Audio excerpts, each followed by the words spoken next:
time. Since the summer of 2008, when most Americans suddenly became more aware of piracy, particularly off the coast of East Africa, since that time, a lot has changed after a fashion, but not a whole lot has changed in terms of results. Since summer of 2008, U.S. and European Union have deployed warships in an attempt to protect trade routes.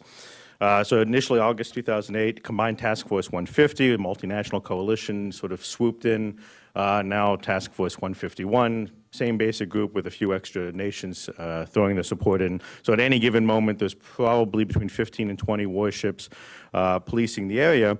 Their primary interest is the Gulf of Aden. It's a 464-mile sort of two-lane water highway called the Internationally Recommended Transit Corridor. That's about all that they really enforce.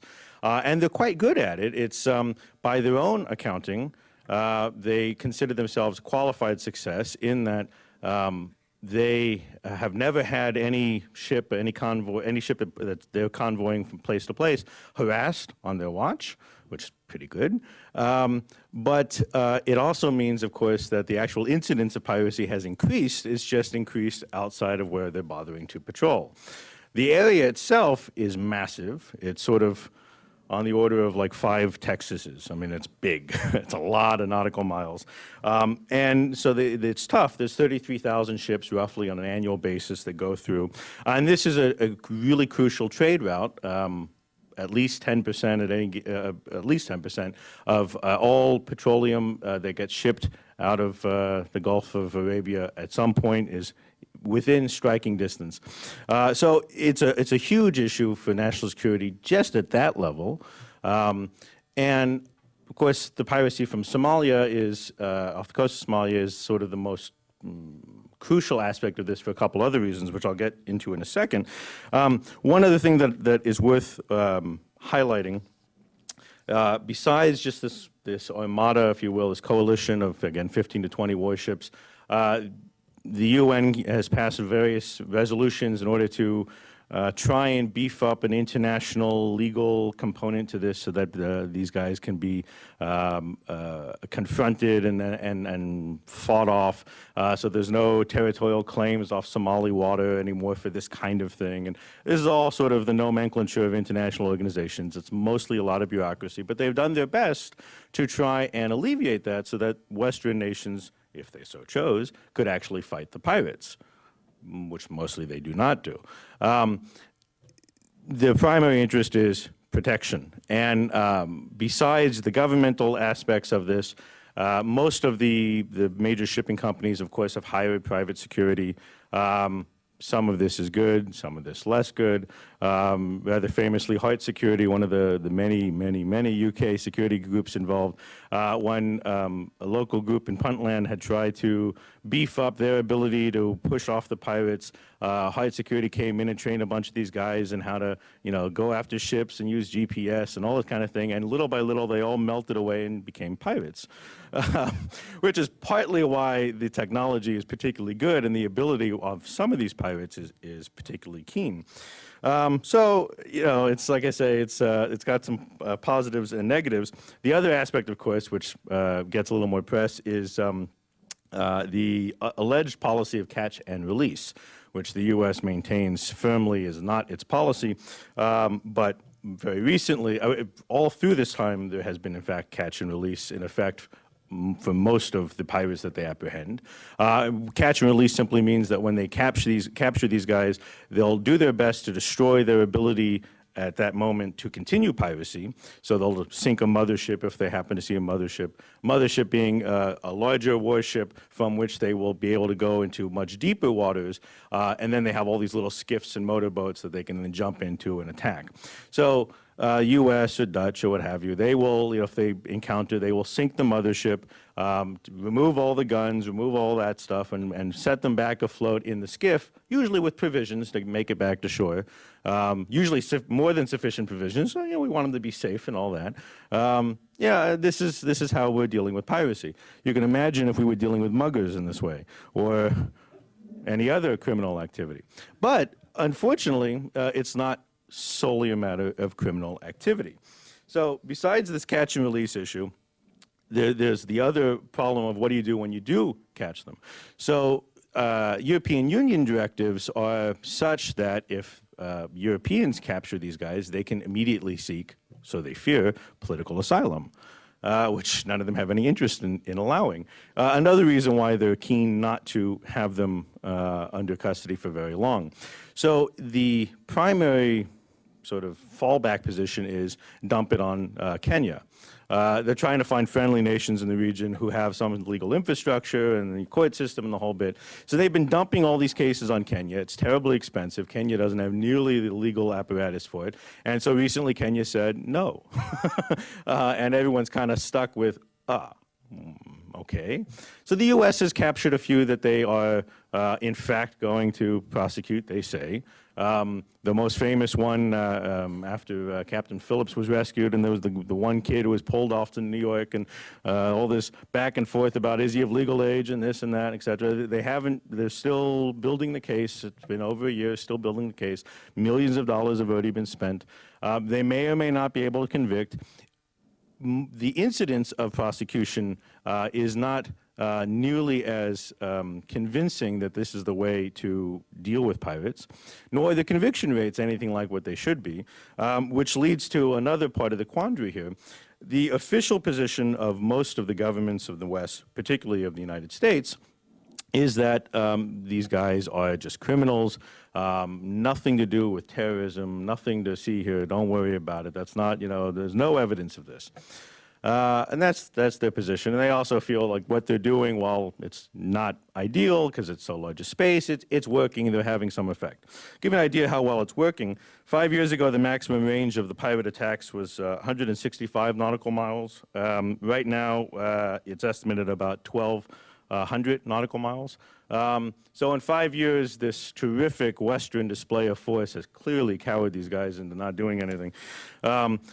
Further, now they make a lot more money even than they used to in ransoms, which virtually everyone pays, governments and private enterprise as well.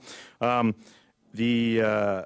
example, in 2009, there was an estimated roughly $60 million that was paid out in ransoms. That's a fair chunk of change when GDP in Somalia is something like $500 or something like that per capita. I mean, it's not, it's a relatively poor place. That money goes very far. There's also questions about where that money goes. And again, the government is quick to say no evidence, no firm link, et cetera. So there's a reason that there's no firm evidence and no firm link. It's called hawala. Hawala, or also known as hundi, is an informal value transfer system. It's an ancient Islamic code. It's basically an informal, no paper trail money brokerage system, and all this money gets dumped into the system and quickly disappears, and there's no trace, allowing officials to say there's no evidence. Well, it's easy when there's no evidence because there's no paper trail. People closer to the region who know this stuff well, and the security folks who were involved in the negotiation of hostages and all this sort of thing, they beg to differ. I'll quote one in particular here, Bruno Skimeski, who's former chairman of the Somalia Monitoring Group from 2004 to 2008. He says, some of the pirate groups have formed alliances which include terrorist organizations such as the Al-Shabaab. The pirate group started to train a maritime component of the Al-Shabaab to engage in piracy and the smuggling of foreign fighters in Somalia. The Al-Shabaab, on the other hand, provides military training and arms to the pirate group, so it's mutual. Between 10 and 50% of the ransom, depending on the nature of the relationship, is paid directly to Al-Shabaab. So 10 to 50% of roughly 60 million bucks. In that region, that goes an awfully long way. And for those of you who are more familiar with the general nature of the international security threats facing us from East Africa, even our government is willing to go on record as highlighting that Al-Shabaab is a recognized Al-Qaeda-linked group, part of the larger jihad effort in the region. It's not just the regional destabilization of Somalia, which has been a mess since 91 at least, and the current 14th government in exile that the West keeps backing, is sort of laughable. So we're not really doing much, certainly not as much as we should. And again, because they feel, well, there's no link to terror, so it's a different category. But as I say, besides just the obvious nature of the Muslim component, this is a Muslim society and all the pirates have Muslim names and all that sort of thing, the most telling part of this, of course, is not just that there's folks on the ground who will tell you for sure that percentages of the money goes direct to the pirates. They will tell you this themselves for the most part, and they have several times. There was, for example, Sheikh Mukhtar Robau, Abu Mansour, as he's known, a terrorist leader and spokesman of the Al-Shabaab, Al-Mujahideen group. He went on record a year ago in saying that the Muslim pirates are protecting the coast against the enemies of Allah. That seems pretty telling from where I come from. Even though, you know, the New York Times and NPR, all these guys, they'll always say, oh, but it's about the money. When you capture these guys, they say it's about the money, it's about the money. And for some of the foot soldiers, it is about the money.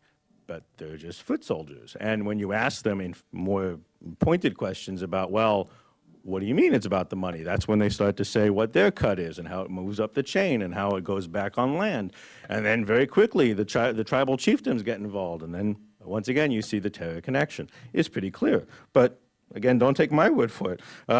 April 12th last year, Sheikh Hassan Abdullah Hersi al-Turki, who was listed individually as a foreign terrorist operator by the United States government, as well as his group, the Ras Kamboni, is recognized as a terrorist operation. He said, quote, I can say the pirates are part of the Mujahideen, the religious fighters, because they are in a war with Christian countries who want to misuse the Somali coast. Once again, that doesn't sound so much like muggings. I mean, it's not quite the same as regular piracy, if you will. So the question then becomes, what does that mean in terms of national security, right? What does that mean in terms of how we should be handling this threat? Another aspect of this I should highlight, particularly at Al-Shabaab, is that there is a domestic component here in the U.S. to Al-Shabaab. More famously, in 2008, March 3, 2008, in fact, there was a report that the FBI had indicated at least 20 Somali expats in the United States in Minneapolis disappeared because they slowly melted away into the Al-Shabaab terrorist organization. And in fact, there was an awful lot of this going on, which the FBI does an okay job of trying to stay on top of. It varies depending on protocol about what they're allowed to call these things and so forth. But a lot of the paper trail, again, disappears because Somalia isn't exactly a nation that we can do much with. So there's this domestic component. And just in case you think, well, so they're slipping away to foreign nations, not that big a deal. One of them, Shewa Ahmed, a graduate of the University of Minnesota, found his place in history when, according to FBI Director Robert Mueller, became the first recorded case of a U.S. citizen becoming a suicide bomber when he detonated himself in northern Somalia on October 28, 2008, murdering at least 30 civilians. So, again, this isn't exactly a hint of a danger, a hint of a threat. This is very real, very substantial. So what does that mean? What should we be doing about it? Well, clearly, catch and release isn't the best approach. Clearly, trying to just prosecute these guys isn't so easy when there's no particular evidence because of the nature of the failed state of Somalia. So a lot of the international folks say, well, you know, what you have to do then, of course, is build up the state. You have to go in, you have to help them, you know, turn it into a fledgling democracy or whatever. Regardless of whether or not there's any particular reason to think this would be successful, right, in Somalia, which there isn't any reason, or regardless of whether or not there's any political support for this, which there isn't, clearly that's not going to solve our problem anytime soon. I have a much simpler approach, one from my studies of history, if you will. And for this, just very quickly, if you'll allow me, I'll dip into my book briefly. This brings immediately to mind, oh, I have it right here, but it brings immediately to mind a meeting that Thomas Jefferson and John Adams, before their respective presidential terms in office, when they represented the Continental Congress abroad. Adams was our minister, plenipotentiary and ambassador to Great Britain, and Jefferson to France. Adams met with an ambassador from Tripoli, now Libya, then a pirate state, actively committing acts of piracy against the West. United States had just been formed. This is 1786, May of 1786. He interacts with this guy in London. He gets very excited because he thinks, here's our chance to maybe stave off piratical attacks against the United States. He sends for Jefferson, who hurries over, and they meet with Sidi Haji Abdul Rahman Aja, the Tripolitan ambassador to Britain, and they ask him point blank, why is there this animosity? Why do we need to make a peace treaty with you? We've barely existed as a nation. We've never done a thing against you. What's the deal? And Jefferson, in his own hand, records the answer, which he sends back to the Continental Congress, which is, quote, the ambassador told them, quote, that it was founded on the laws of their prophet, that it was written in their Quran, that all nations who should not have acknowledged their authority were sinners, that it was their right and duty to make war upon them wherever they could be found, and make slaves of all they could take as prisoners, and that every Muslim, the term at the time for Muslim, who should be slain in battle was sure to go to paradise. Yes, by at least a few years. 1786. No oil, no Western colonial anything. This predates all of that. It's jihad doctrine. So how does this translate today? So at the time, this sparked a lively debate between Adams and Jefferson about what do we do with these guys? Do we just pay them? Do we et cetera, blah, blah, blah. And Adams, even though he's historically known for being defense and build the Navy, he said, buy them off. We don't have the wherewithal. Let's just buy them off and be done with it. Jefferson, who otherwise is not a navalist, said, oh, no, let's destroy them. We can't stand this, religious nuts, and this is terrible. And well, so first opportunity, because of course America was attacked by pirates all through this time. When Jefferson became president, he had this whole harebrained scheme, which I chronicle in the book, which involved basically invading Libya, trying to replace the Pasha with a puppet government, and this whole different thing that built the United States Marine Corps and Navy. And it's interesting, and I urge you all to read the book. The primary reason I'm mentioning all this is, of course, on the eve of success, when it looked like that effort might pay off, Jefferson's parsimony kind of won out. He cut a deal anyway, just declared, mission accomplished a little bit early, and they decided, let's just ignore it, and they walked away from it. And the piracy continued, and it still irked the United States.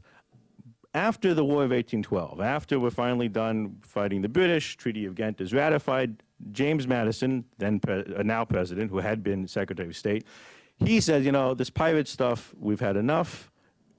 Trying to deal with it through diplomatic means has failed. Trying to deal with it through state building, right, getting involved in the local politics, that's not working and that's too expensive. He said, let's just beat them.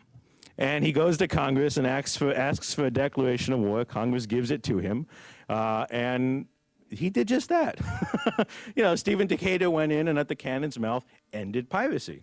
It not only ended piracy against the United States for good at that point, but it inspired the European powers to say, well, if America can do this, we can do this. And a combined Dutch-English fleet went in and decimated them. The only ones who wouldn't refuse to be involved were the French, who continued to suffer piracy and eventually had to invade Algeria in 1830. And only then did it end for them.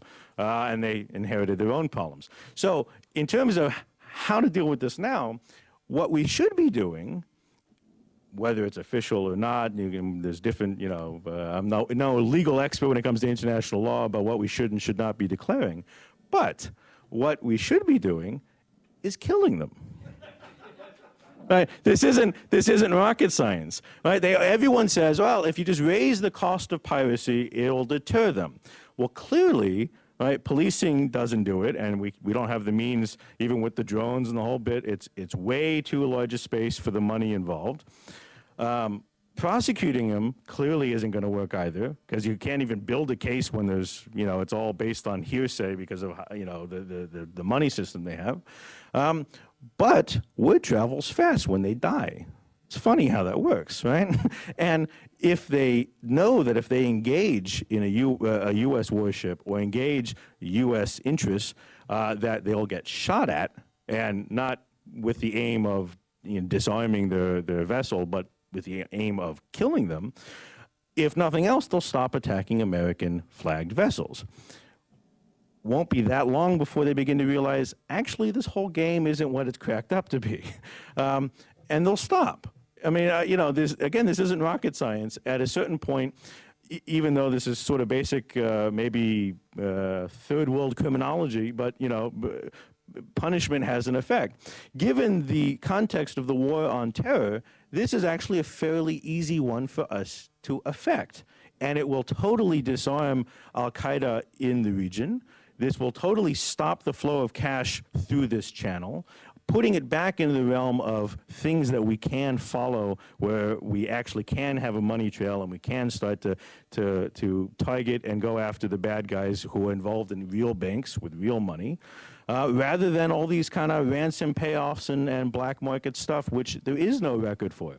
So we can very quickly, with the resources already designated for this, go after these guys. And we should just take a page from Madison rather than Jefferson and say, let's not rebuild Somalia. Let's not, try and create some international, whatever effort. Let's just kill the guys. So that's basically my humble little message here. I think that's the only way we're going to end this and stop at least that aspect of the war on terror from threatening us, foreign and domestic, because, as I say, al-Shabaab is certainly a force here, even though we keep refusing to recognize these things. Thank you. Initially, there was a lot of very public sort of sloganeering by these guys, and the pirates, as you might be surprised, don't have spokesmen who talk to the press all the time. And there was a lot of this, we'll teach them and we'll, blah, blah, blah. But in fact, actually, it slowed down. Not dramatically. These things take time. Some of these guys are out at sea for an awful long period, and the news doesn't always travel the way we would like. But they are a lot more cautious, had been briefly a lot more cautious about interacting with U.S. warships. That's gone, actually, because it's been a long time since we've shot any of them. And so fairly recently, they were still willing to give chase to U.S. warships. Just last month, the U.S. Caught 11 of these guys who were still putting up a fight, caught 11 of them, sank the mothership, but then put them back on the skiff, gave them provisions, and sent them on their merry way. What's the message back? That, worst case, we lose a mothership, we'll just steal another one, but no consequence. Well, that's one way to fight piracy, but I would argue not the most effective. The more public it is, the more clear that the pirates and their backers and everyone involved in this stuff, the more they recognize that, in fact, their odds of dying a short, miserable death, as that increases, guess what decreases? Their interest in being involved in this stuff.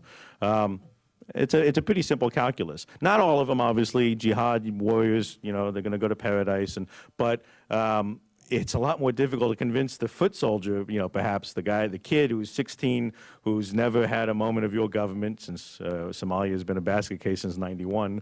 It's hard to convince that person of anything, but that person is not subject to Western anything because he hasn't had any government of any sort.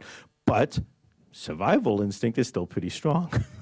It'll have a huge effect. It's just, the more public, the more determined, the more we don't pretend that we're not going to, you speak with force, you carry a very big stick, you wield it early and often, and it'll stop.